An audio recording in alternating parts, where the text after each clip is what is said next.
Pueden sentarse, hermanos. Bueno, vamos a decirles que busquen en sus Biblias, por favor, en el libro de los Hechos, capítulo 8. El libro de los Hechos, capítulo 8. El tiempo se nos ha ido. Tenemos poco tiempo.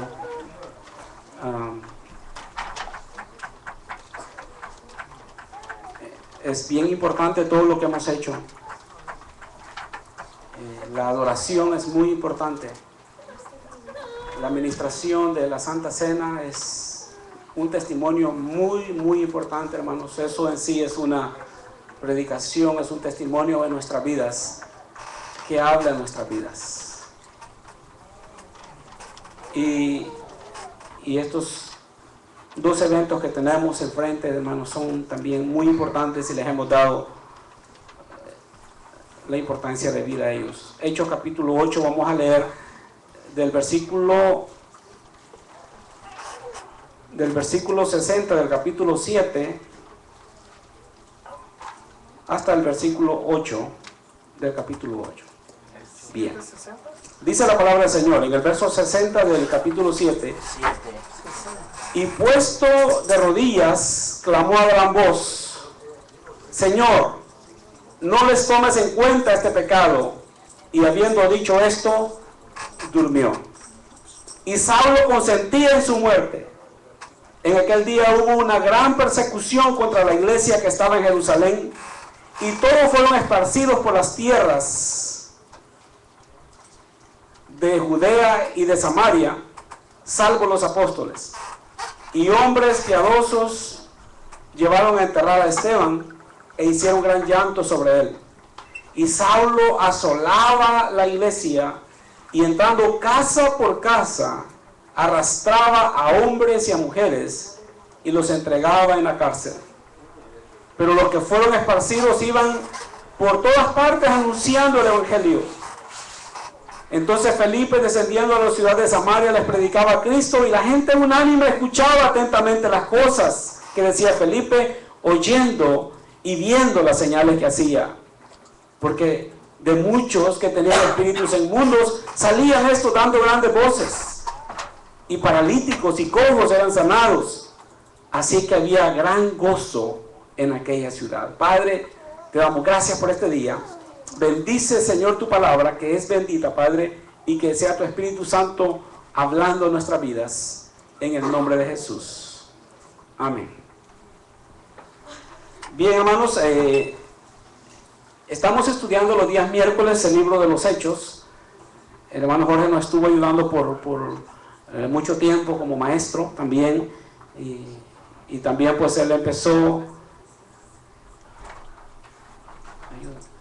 Él empezó a trabajar, a enseñarnos sobre este libro, y ahorita nosotros estamos continuando con este estudio sobre el libro de los Hechos. Y estamos entrando al capítulo 8, donde he querido detenerme y traer esto a ustedes, hermanos, porque es bien importante en la vida de la iglesia, en la vida de lo que estamos viviendo hoy en día.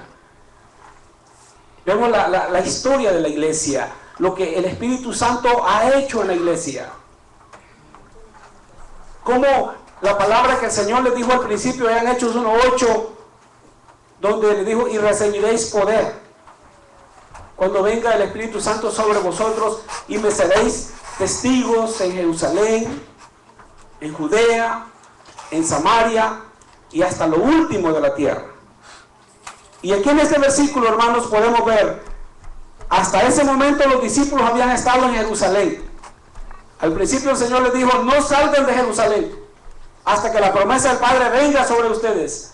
10 días después el Espíritu Santo vino en el día del Pentecostés, y todos fueron bautizados con el Espíritu Santo y hablaron en otras lenguas.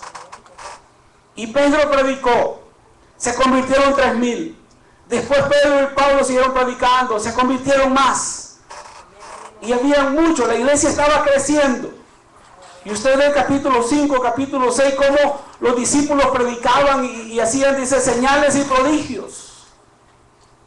Cómo es que venía cuando ellos caminaban por las calles, cuando Pedro caminaba, Dice que la gente venía de lejos de otras ciudades, ponía a sus enfermos para que al menos la sombra de Pedro les diera, porque con la sombra el poder de Dios venía. Estaba tan poderoso, estaba trabajando de tal manera que los enfermos eran sanados sin necesidad que los apóstoles fueran y oraran y pusieran manos por ellos.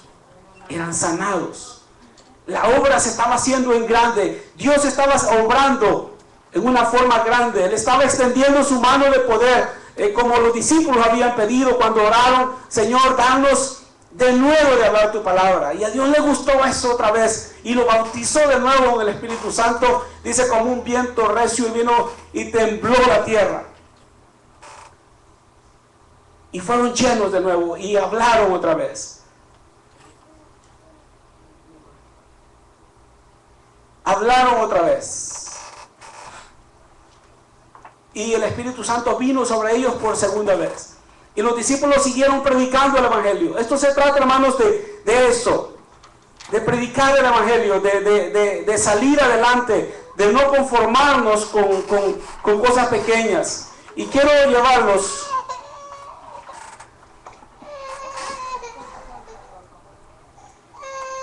cómo es que el Señor los estaba... Ellos estaban determinados a predicar.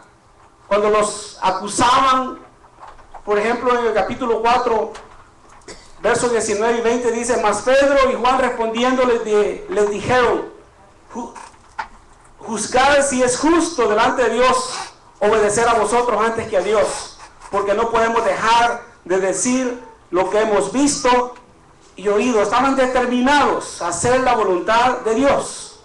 Es lo que nos hace falta a la iglesia hoy en día. Determinación, decididos, saber lo que queremos, de esto es lo que voy a hacer y esto es lo que usted va a hacer, sabiendo que van a venir muchas cosas, pero si usted está determinado a hacerlo, usted lo va a hacer. Había tanto gozo y había tanto dolor y tanto odio y celos en los gobernantes, pero al mismo tiempo el pueblo estaba gozoso. El pueblo los admiraba a los discípulos. Fíjense en el capítulo 5, versos 12 y 13, dice: Y por la mano de los apóstoles se hacían muchas señales y prodigios en el pueblo, y estaban todos unánimes en el pórtico de Salomón. De los demás, dice, ninguno se atrevía a juntarse con ellos, mas el pueblo los alababa grandemente. Fíjense bien, en el capítulo 5 el pueblo los alaba. ¿Por qué los alaba? Porque los discípulos están haciendo sanidades, los demonios salen. A Jesús lo alababan. ¿Sabe por qué seguían a Jesús?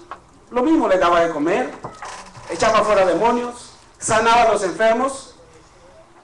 Al final lo dejaron solo, se apartaron de él. Los discípulos aquí en este momento son puestos en estima, los admiran, como quisiera ser parte de ellos, pero no querían que los gobernantes los corrieran de la sinagoga. Entonces amaban más su posición, amaban más sus tierras, amaban más sus casas, que estar con ese grupo que le llamaban los del camino. Así, hermanos, sigue creciendo la iglesia. Y en el verso 5, capítulo 42, dice: Y todos los días en el templo y por las casas no cesaban de enseñar y predicar a Jesucristo. Todos los días en el templo y por las casas. ¿Dónde? En el templo y por las casas. En el templo y por las casas. No me voy a entretener mucho en esto, pero por eso estamos haciendo estos servicios en las casas. Por eso queremos llegar a la gente en las casas. Porque muchas veces no vienen al templo. Les cuesta venir al templo. Por eso queremos primero que lleguen a las casas. Es fácil que lleguen a las casas. Es el porqué de la célula, de tener un acercamiento con las personas, para que puedan conocer lo que es del Evangelio. Y ya en el capítulo 6, verso 7 dice: y crecía la palabra del Señor, y el número de los discípulos se multiplicaba grandemente en Jerusalén. También muchos de los sacerdotes obedecían a la fe. Fíjense, dice en Jerusalén. Crecían los creyentes. ¿Dónde? ¿En Belén? ¿En Nazaret? ¿En Samaria? No, ¿verdad? En Jerusalén. Hechos 1:8 dice: y me seréis testigos primero en Jerusalén, después en Judea, después en Samaria y por último hasta lo último de la tierra. Aquí están dentro de Jerusalén. ¿Cómo están los discípulos? Hasta ese punto los discípulos están cómodos. La gente los admira. Todo el mundo quiere hasta andar con ellos. ¿Por qué? Porque la gracia de Dios, el poder de Dios se ha derramado sobre ellos y el Espíritu Santo está haciendo tantas obras, el Espíritu Santo está haciendo tanta revolución de que los discípulos están puestos en estima, los admiran. Se están haciendo tantas cosas, pero dentro de Jerusalén. ¿Ustedes creen que por su propia voluntad los discípulos iban a salir de Jerusalén? Estaban cómodos, nadie los sacaba, nadie los corría, muchos no se querían juntar con él, los odiaban los sacerdotes, pero el pueblo los admiraba. Sin embargo, allí, hermanos, en el capítulo 6 sucede algo. Esteban es arrestado. ¿Por qué arrestan a Esteban? Dice que en el verso 8 del capítulo 6, y Esteban, lleno de gracia y de poder, hacía grandes prodigios y señales entre el pueblo. Y si usted sigue leyendo, va a ver que se levantaron contra él y empezaron a discutir con él, pero el Espíritu le daba tanta sabiduría. Dice que Esteban estaba lleno de gracia y de poder. Gracia y poder. Gracia y poder. Las dos cosas las necesitamos. Necesitamos el poder de Dios, pero necesitamos la gracia de Dios y la gracia con los demás también. Porque muchas veces, si no tenemos la gracia, el favor de Dios, y si Dios no nos da la gracia para con las personas, a usted nadie lo quiere oír. ¿A quién le va a predicar si nadie lo quiere oír, si Dios no le da la gracia? Y esto es dado por Dios también.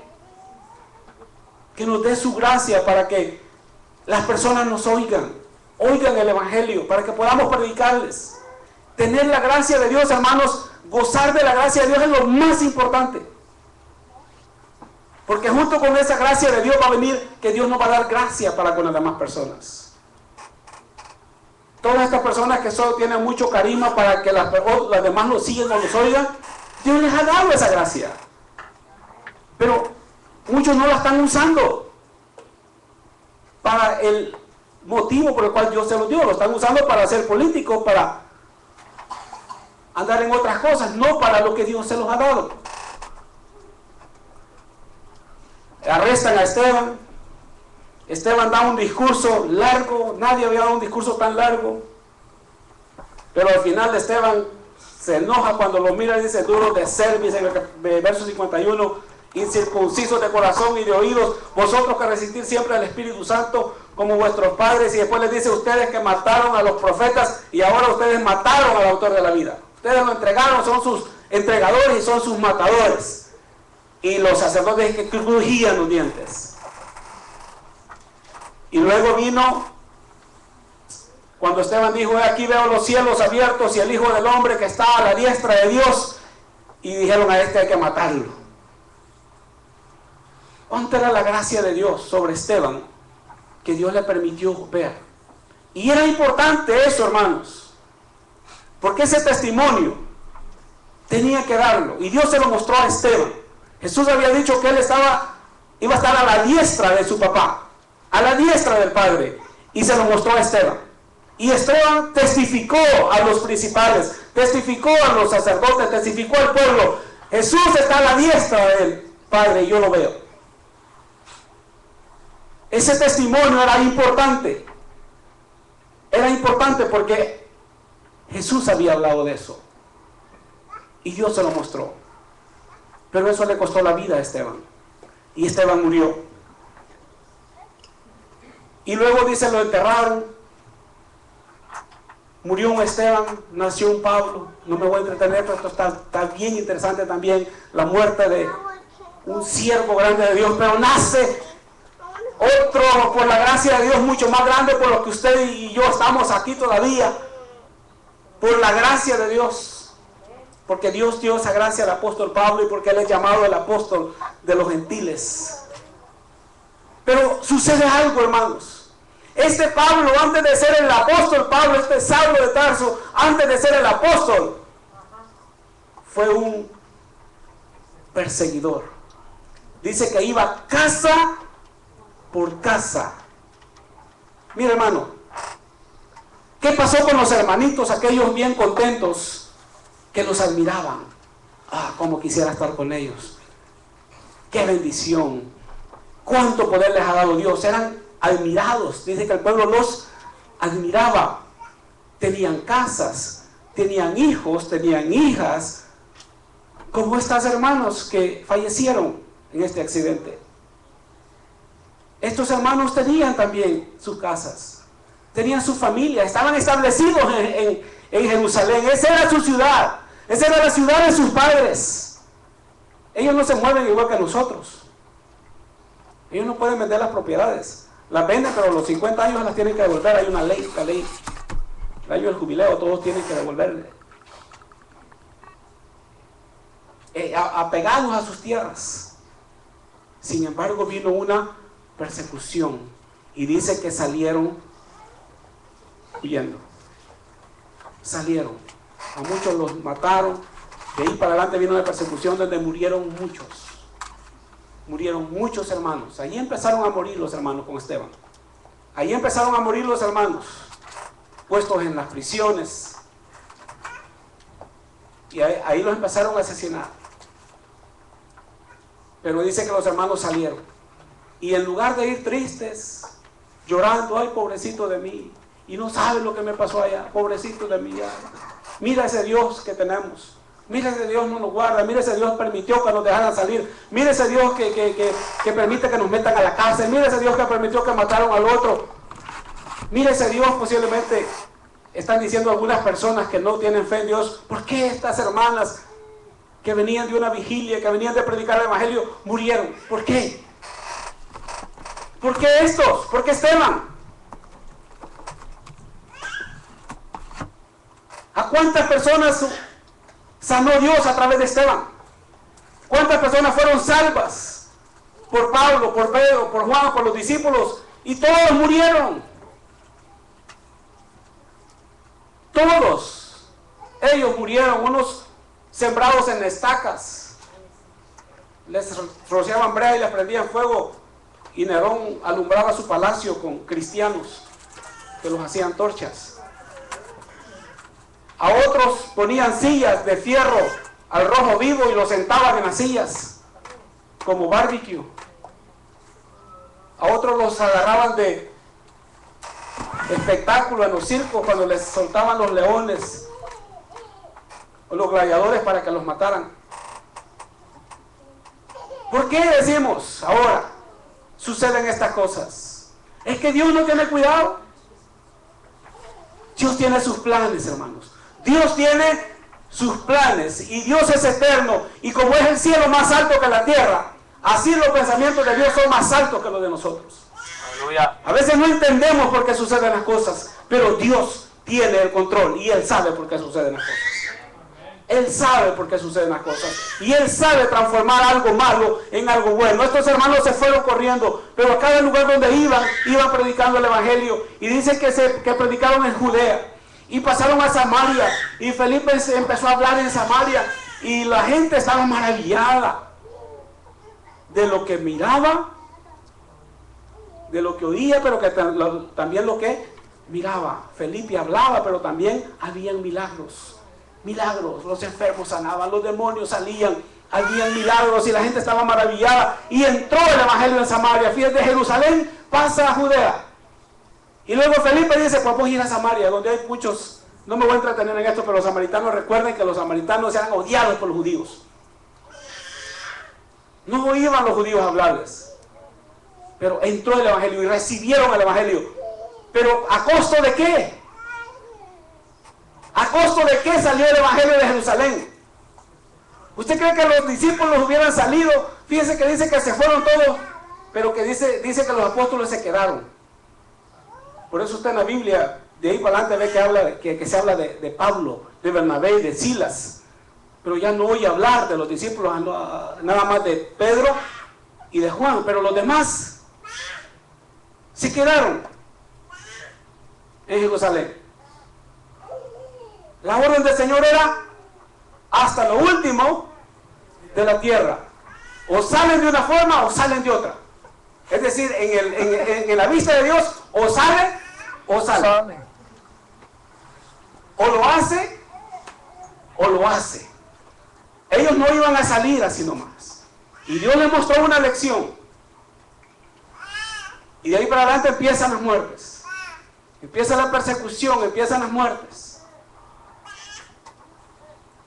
La iglesia hoy en día está estancada. Estamos estancados en el conformismo, estamos estancados en nuestras comodidades. Hermano, Dios le va a pegar una sacudida a este continente, a Europa, pero principalmente a este continente americano y más específicamente a este país, a los Estados Unidos.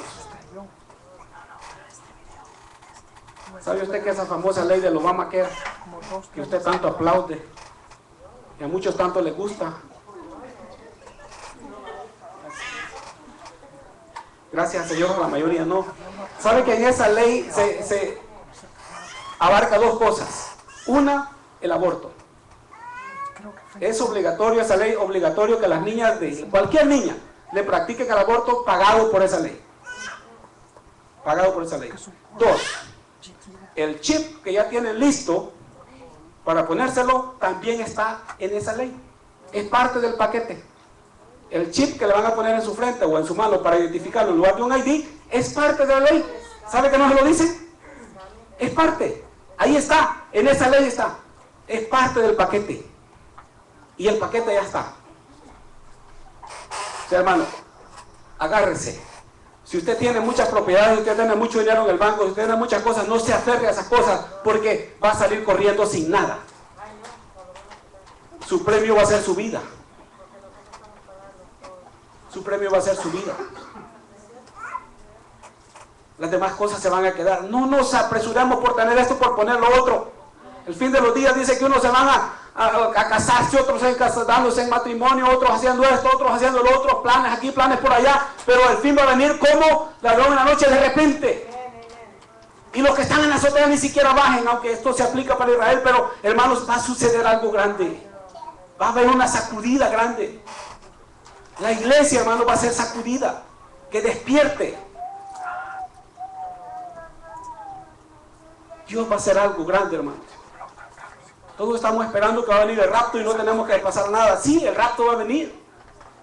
Pero antes del rapto Dios le va a pegar una sacudida a la iglesia. Para despertarnos.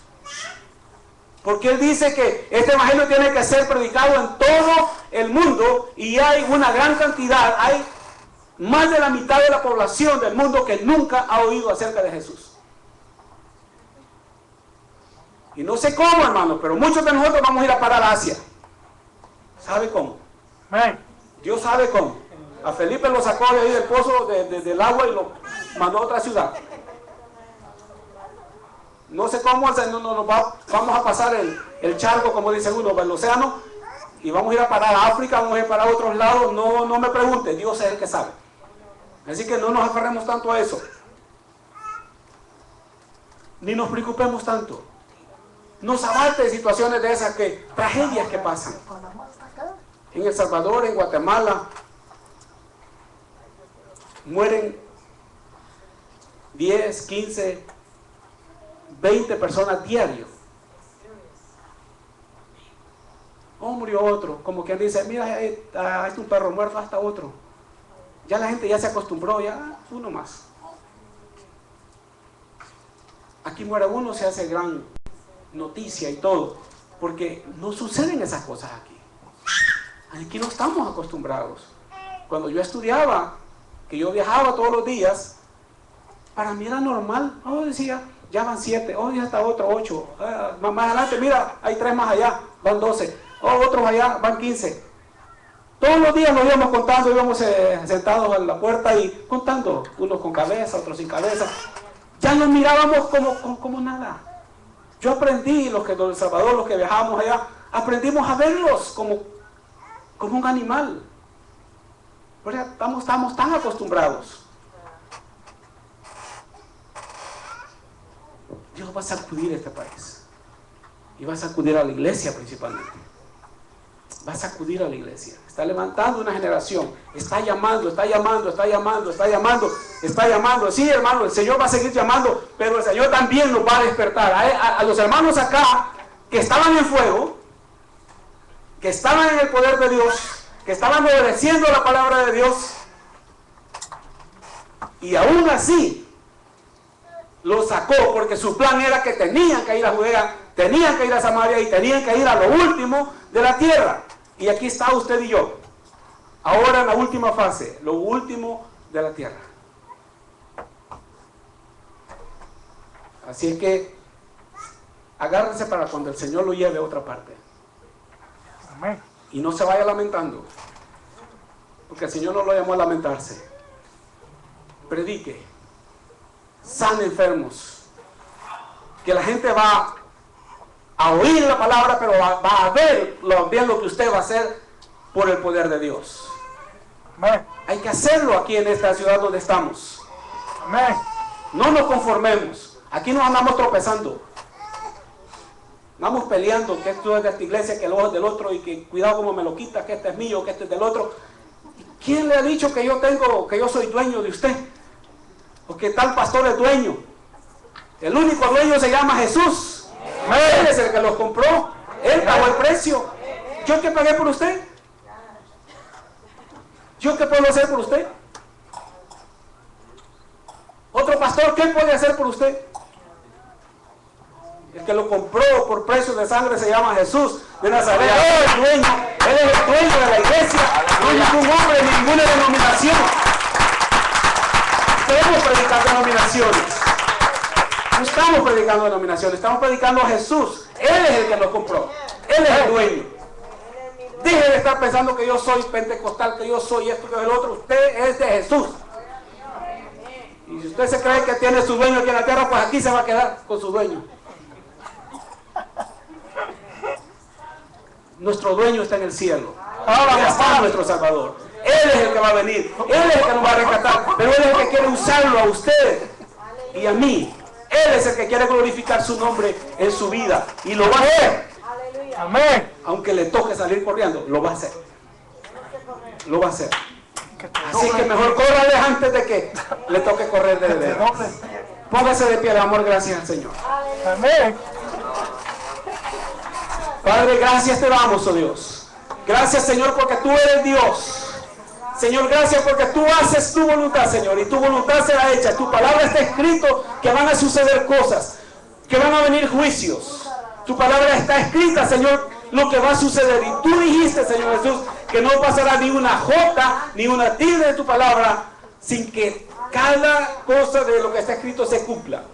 Señor, creemos, se va a cumplir todo. Padre, tú sacaste a los discípulos de Jerusalén, los llevaste a predicar a Judea, a Samaria y con Pablo hasta lo último de la tierra, Padre, pero aquí estamos hoy nosotros, en este siglo XXI, Señor, donde, Padre, se está predicando el Evangelio casi por todo el mundo, pero todavía falta.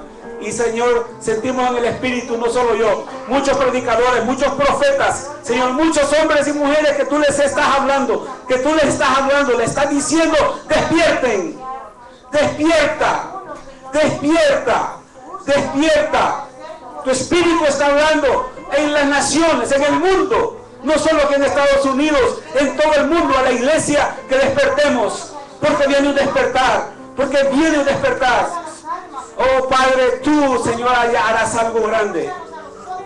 Ayúdanos, Señor, a estar listos, a no renegar, a no ponernos tristes, a no empezar a lamentarnos, a no empezar a llorar por nuestro carro, por nuestra casa, por las cosas materiales, sabiendo, Señor, que lo eterno es lo que cuenta. Lo eterno es lo que cuenta. Señor, ayúdanos en este momento. Ayúdanos de aquí para adelante, Señor, a predicar tu palabra, a ser esos siervos que tú nos has llamado a ser. A donde vayamos que prediquemos, a donde vayamos que estemos, Señor, dispuestos a hacer lo que tú nos has llamado a hacer. Gracias, Padre. Gracias por tu pueblo. Gracias por tu iglesia. Gracias por los santos que tú has comprado, Dios, con tu sangre. Y gracias, Señor, porque tú nos vas a llamar, no por denominaciones, ni por nombres, sino, Señor, únicamente, Señor eterno, si hemos sido salvos, si hemos sido perdonados, si hemos arrepentido, Dios, si hemos pedido perdón, si hemos vivido vidas, Señor, santas, si te hemos buscado de todo corazón, oh Dios, porque tú eres el que anotas nuestros nombres en el libro de la vida. Gracias, oh Dios. Yo bendigo a tu pueblo, Señor. Bendigo a tu pueblo, Señor, con esa fe, Padre. Que puedan crecer, que podamos leer tu palabra, que podamos alimentarnos, que podamos seguir a trabajar, que podamos experimentar tu poder. Y que, Señor, tu mano de poder se mueva mientras nosotros predicamos, mientras nosotros, Señor, oramos. Mueve tu mano, Señor, y haz sanidades, y haz milagros y prodigios, para que la gente oiga, pero que también la gente vea que tú eres un Dios vivo y que tú eres un Dios poderoso y que eres el mismo Dios de ayer, de hoy y por los siglos de los siglos. Gracias, Padre. Gracias, Hijo. Gracias, Espíritu Santo. Gracias, Señor. Bendigo, Señor, a tu pueblo. Bendigo la vida de mis hermanos y lo que vas a hacer, Señor, con cada uno de nosotros. En el nombre de Jesús, Señor, te damos gracias. Gracias, Jesús. Gracias, Señor. Aleluya. Aleluya. Amén. Amén. Amén. Gracias, Señor. Gracias. Aleluya. Gloria a Dios. Amén. Bien, hermanos.